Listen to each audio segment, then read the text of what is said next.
In this video, I'm going to tell you how to determine the rate constant and half-life period for a first-order reaction. Let us consider a first-order reaction. R gives P. The rate of the reaction is minus dr by dt is equal to kr to the power 1. Here we have to write 1 because it is a first-order reaction. Implies dr by r equal to minus k dt. Integrating this equation, we get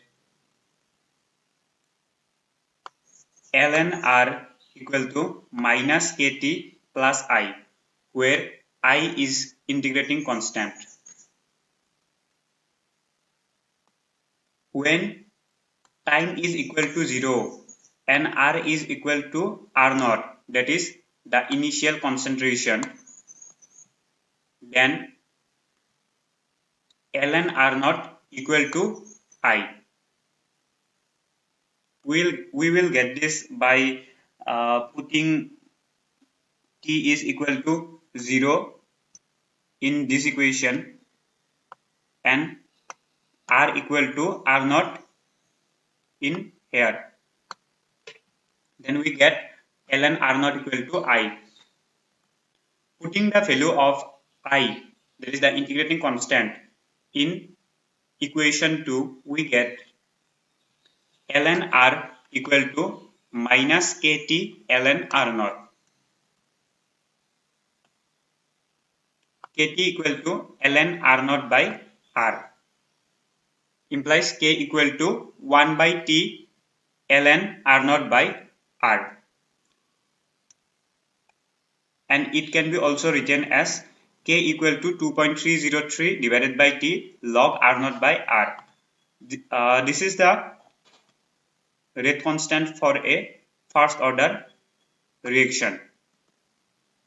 When t is equal to t half and r is equal to r naught by 2, then k is equal to 2.303 divided by t half log r naught by r naught divided by 2.